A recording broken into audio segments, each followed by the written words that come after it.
যদি বলি বাংলাদেশের আকাশে উড়লেও সেই এক সময় অন্য দেশের হাতে ছিল, তাহলে শুধু প্রযুক্তির নয়, এটা অর্থনীতি, নিরাপত্তা এবং সার্বভৌমত্বের প্রশ্ন।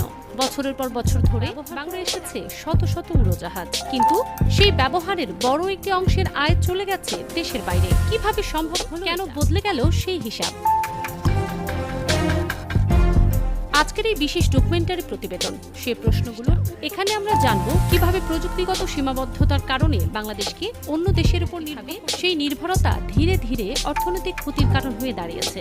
একই সঙ্গে উঠে আসবে নতুন এক অধ্যায়, যেখানে আধুনিক প্রযুক্তির নিজের আকাশ নিজেই নিয়ন্ত্রণ করছে। কারণ আকাশসীমা শুধু উড়োজাহাজ চলাচলের বিষয় নয়, এটি একটি দেশের নিরাপত্তা, অর্থনীতি এবং আন্তর্জাতিকভাবে জড়িত।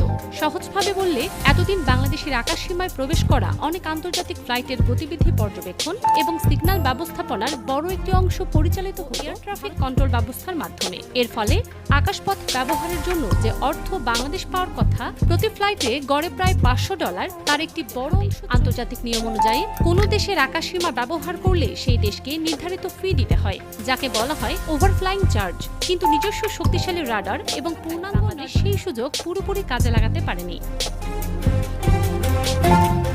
এই পরিস্থিতির কারণে দীর্ঘদিন ধরেই বিশাল অঙ্কের রাজস্ব হারিয়েছে বাংলাদেশ। যদি প্রতিদিন গড়ে 500 থেকে 600 ফ্লাইট বাংলাদেশের আকাশ ব্যবহার করে, তাহলে দরে কয়েক লাখ ডলার, বছরে যা রূপ নেয় কয়েকশো কোটি টাকার সমপরিমাণ অর্থে। অর্থাৎ শুধুমাত্র প্রযুক্তিগত ঘাটতির কারণে এই বড় অর্থনৈতিক সম্ভাবনা হাতছাড়া হয়েছে বছরের পর বছর। তবে এখন পরিস্থিতি বদলাতে শুরু করে সমুদ্র সীমার উপর পূর্ণ নিয়ন্ত্রণ প্রতিষ্ঠার লক্ষ্যে চালু হয়েছে অত্যাধুনিক রাডার ও নেভিগেশন ব্যবস্থা। রাজধানীর হযরত শাহজালাল আন্তর্জাতিক বিমানবন্দরকে কেন্দ্র করে এই নতুন প্রযুক্তি ইতিমধ্যেই কার্যকর হয়েছে। আকাশ ব্যবহার করতে হলে যে কোনো এয়ারলাইন্সকে এই রাডারের আওতায় আসতে হবে। এই পরিবর্তনকে অনেকেই শুধু প্রযুক্তিগত উন্নয়ন হিসেবে দেখছে না, বরং এটি একটি কৌশলগত অর্জন হিসেবে বিবেচনা করছেন। কারণ আকাশসীমা নিয়ন্ত্রণ মানে শুধু উড়োজাহাজের গতি নিশ্চিত হয়, জাতীয় নিরাপত্তা বাড়ে, অর্থনৈতিক আয় এবং আন্তর্জাতিক ক্ষেত্রে দেশের অবস্থান শক্তিশালী হয়। দণ্ড অনুসরণ করে এই প্রকল্প বাস্তবায়ন করা হয়েছে, যেখানে শুধু রাডার স্থাপন নয়, বরং সম্পূর্ণ একটি ইন্টিগ্রেটেড এয়ার নেভি গড়ে তোলা হয়েছে। এই প্রকল্পের আওতায় আধুনিক radar, data processing centre, communication network এবং রিয়েল টাইম ফ্লাইট ট্র্যাকিং প্রযুক্তি যুক্ত করা হয়েছে, যার মাধ্যমে এখন বাংলাদেশের আকাশসীমার প্রতিটি ফ্লাইটকে অত্যন্ত সম্ভব হচ্ছে। আগে যেখানে তথ্য সংগ্রহ ও বিশ্লেষণের সময় লাগত এবং অনেক ক্ষেত্রেই বিদেশি সিস্টেমের উপর নির্ভর করতে হতো, এখন সেই প্রক্রিয়া সম্পূর্ণভাবে দেশের নিজস্ব নিয়ন্ত্রণে চলে এসেছে। বিশেষজ্ঞদের মতে, এই উন্নত এটিসি ব্যবস্থার সবচেয়ে বড় সমান আকাশপথ ব্যবস্থাপনাকেই আধুনিক করেনি, বরং ভবিষ্যতের ক্রমবর্ধমান বিমান চলাচল চাহিদা সামাল দেওয়ার সক্ষমতাও তৈরি করেছে। প্রতিদিন যে শত শত আন্তর্জাতিক ও অভ্যন্তরীণ ফ্লাইট বাংলাদেশের আকাশ ব্যবহার করে, তাদের প্রতিটি মুভমেন্ট এখন আরও দ্রুত, নিরাপদ এবং নির্ভুলভাবে পরিচালনা করা সম্ভব হচ্ছে। এছাড়া এই সিস্টেম চালুর ফলে flight separation, air traffic coordination এবং জরুরি পরিস্থিতি ব্যবস্থাপনা, ফ্লাইটে প্রযুক্তিগত সমস্যা, আবহাওয়া পরিবর্তন বা রুট পরিবর্তনের প্রয়োজন হলে তা এখন খুব অল্প সময়ের মধ্যে শনাক্ত ও সমাধান করা যাচ্ছে।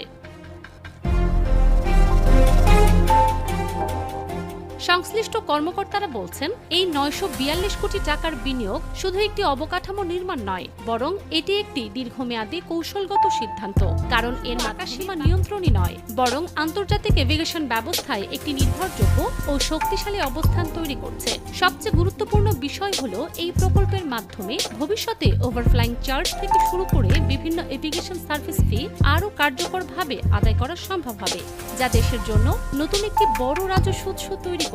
বিশেষজ্ঞদের ধারণা অনুযায়ী এই বিনিয়োগ সময়ের সাথে সাথে বহুগুণ অর্থনৈতিক লাভ এনে দিতে সক্ষম হবে এবং বাংলাদেশের এভিগেশন খাতকে একটি নতুন বিমান চলাচলের জন্য যথেষ্ট নয়। অনেক সময় সিগন্যাল দুর্বল হয়ে যেত, ফলে নির্ভুল তথ্য পাওয়া যেত না। 1980 সালে স্থাপিত পুরনো রাডারটি কম ক্ষমতা সম্পন্ন হওয়ায় আন্তর্জাতিক অনেক ফ্লাইট বাধ্য হয়ে ভারতের এয়ার ট্রাফিক কন্ট্রোল ব্যবস্থার উপর নির্ভর করত। এর ফলে নির্ধারিত ফিও চলে যেত ভারতের কাছে।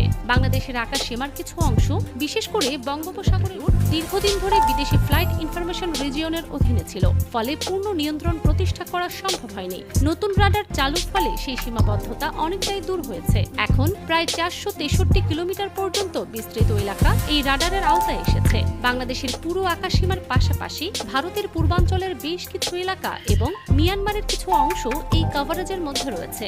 এর ফলে আকাশপথে নজরদারি এখন অনেক বেশি বিস্তৃত ও কার্যকর হয়েছে। এই রাডারের একটি প্রযুক্তি শুধু বড় যাত্রীবাহী উড়োজাহাজ নয়, বরং ছোট বা নিচু হয়ে উড়ে আসা বিমান কিংবা যুদ্ধ বিমানও শনাক্ত করতে সক্ষম। ফলে আকাশপথের নিরাপত্তা এখন আগের তুলনায় অনেক বেশি শক্তিশালী হয়েছে। যে কোনো ধরনের সন্দেহজনক বা অস্বাভাবিক গতিবিধি দ্রুত শনাক্ত করা সম্ভব হচ্ছে। বিশেষজ্ঞদের মতে এই উন্নত প্রযুক্তির ফলে বাংলাদেশ এখন আঞ্চলিক এভিগেশন হাব হিসেবে গড়ে ওঠার সম্ভাবনা অর্জন করেছে। কারণ আন্তর্জাতিক এয়ারলাইন্সগুলোর জন্য নিরাপদ ও নির্ভরযোগ্য আকাশপথ অত্যন্ত গুরুত্বপূর্ণ একটি বিষয়। সবচেয়ে বড় পরিবর্তন এসেছে অর্থনৈতিক ক্ষেত্রে। এখন থেকে যেসব উড়োজাহাজ বাংলাদেশে অবতরণ না করেও শুধু আকাশ ব্যবহার করবে, তাদের কাছ থেকেও নিয়ম অনুযায়ী ফি আদায় করা সম্ভব হবে। আগে পূর্ণ নজরদারির অভাবে সেই সুযোগ পুরোপুরি কাজে লাগানো যেত না। বর্তমানে বিভিন্ন তথ্য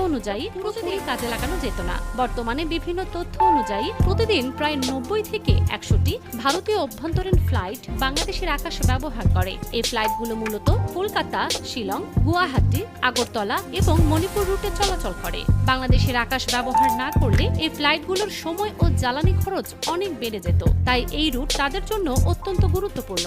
এখন বাংলাদেশ সেই সুবিধার বিপরীতে তার প্রাপ্য অর্থ আদায় করতে পারবে। শুধু ভারত নয়, আন্তর্জাতিক আরও বহু ব্যবহার করে থাকে। ফলে রাজস্ব আয়ের একটি বড় উৎস তৈরি হয়েছে। এর পাশাপাশি দেশের বিভিন্ন বিমানবন্দরে আধুনিক নজরদারি প্রযুক্তি সংযুক্ত করা হয়েছে। অটোমেটিক ডিপেন্ডেন্ট সার্ভেইলেন্স ব্রডকাস্ট বা এডিএসবি এবং মাল্টিলেটারেশন সিস্টেম চালু হয়েছে ঢাকা, সিলেট, সৈয়দপুর, বরিশাল ও কক্সবাজারে। এই প্রযুক্তির মাধ্যমে বিমানের অবস্থান, গতি এবং উচ্চতার তথ্য রিয়েল টাইমে সংগ্রহ করা যায়। এই তথ্য বিশ্লেষণের মাধ্যমে বিমানের পরিচয় নিশ্চিত করা সম্ভব হয় এবং যে কোনো ঝুঁকিপূর্ণ পরিস্থিতি দ্রুত শনাক্ত করা যায়। ফলে আরও নির্ভরযোগ্য হয়েছে। সব মিলিয়ে বাংলাদেশের আকাশ এখন আগের যে কোনো সময়ের তুলনায় অনেক বেশি নিরাপদ, নিয়ন্ত্রিত এবং অর্থনৈতিকভাবে গুরুত্বপূর্ণ হয়ে উঠেছে। একসময় যে আকাশপথ থেকে অন্যরা লাভবান হতো, এখন সেই আকাশে হয়ে উঠেছে বাংলাদেশের নিজের শক্তি ও সম্ভাবনার অন্যতম উৎস। এই পরিবর্তন শুধু বর্তমানের উন্নয়ন নয়, এটি ভবিষ্যতের একটি শক্তিশালী ভিত্তি। কারণ আকাশে নিয়ন্ত্রণ মানেই অর্থনীতিতে গতি, নিরাপত্তায় নিশ্চয়তা আর আন্তর্জাতিক অঙ্গনে দেশ এখন সেই পথ